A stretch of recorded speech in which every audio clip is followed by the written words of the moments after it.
বাঙালি যে ভাষার জন্য এত লড়াই করেছে আটি ফাল্গুন, কিন্তু আমরা আটি ফাল্গুনটা বেমালুম ভুলে গেছি।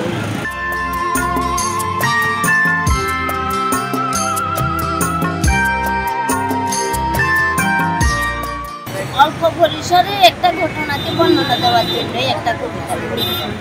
সেদিন ছিল আটি ফাল্গুন, কারণ আমরা ভাষা দিবস পালন করি 21শে ফেব্রুয়ারি বলে, কিন্তু 21শে ফেব্রুয়ারিটা বাংলা কোনো তারিখ না।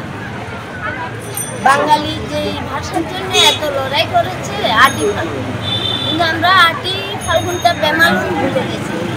আমরা অনেক রকমের কথা শুনছি যে কোনো ব্যানার ইংলিশে দেওয়া যাবে না, কোনো মানে যে কোনো জায়গায় বাংলা ব্যবহার করতে পারে, এক সময় এক একটা প্রকাশন বাইর হয়েছিল, কিন্তু আটি ফাল্গুন শব্দটা কারণ মাথায় আছে।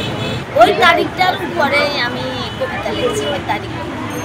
ওই কবিতা অনুসারে আমার এই বইটার নাম দিচ্ছি আটি ফাল্গুন।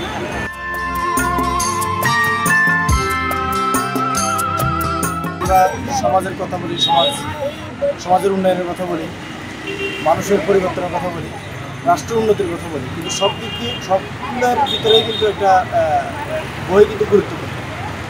আর বই এবং কি সাংস্কৃতিক চর্চা না হলে আমরা কিন্তু এই পরিবর্তন এবং কি উন্নতিগুলো কখনো করতে পারবো না, করা সম্ভব না। তো জেলা শহর ফেনীতে প্রতি বছরে রাষ্ট্রীয় এবং কি জেলা প্রশাসকের উদ্যোগে বইমেলা হতো। বিগত বছরগুলো আমরা অ্যাটেন্ড করেছি। এর আগে করোনাকালীন হয় নাই, কিন্তু এবছরও কেন জানি হয় নাই।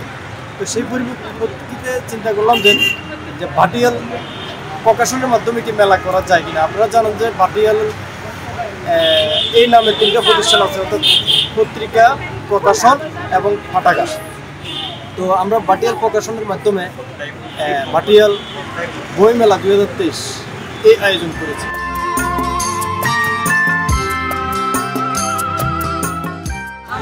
প্রতি বছরে আপনার ফেনীতে বইমেলা হলে বইমেলা দেখতে আসি, তবে এই বছর কোনো বইমেলা হচ্ছে না। তারপরে ভাটিয়াল আপনার ছোট পরিসরেও আমাদেরকে ওই সাথে দেওয়ার চেষ্টা করছে, কিন্তু তারপরেও যখন বড় করে বা পিটিএ মাঠে যখন আমাদের বইমেলাটা হচ্ছে, আমরা বিভিন্ন স্টলে ঘুরতে পারছি, বিভিন্ন রকমের বই পাচ্ছি, নানান ধরনের কবিতা পাচ্ছি, কিন্তু একটা ছোট পরিসরে হওয়ার কারণে আমরা হয়তো ওই যতটুকু সবগুলো বই পাচ্ছি না। তারপরে যতটুকু পাচ্ছি তার জন্য আমরা ভাটিয়ালকে আন্তরিকভাবে আমি ধন্যবাদ জানাই।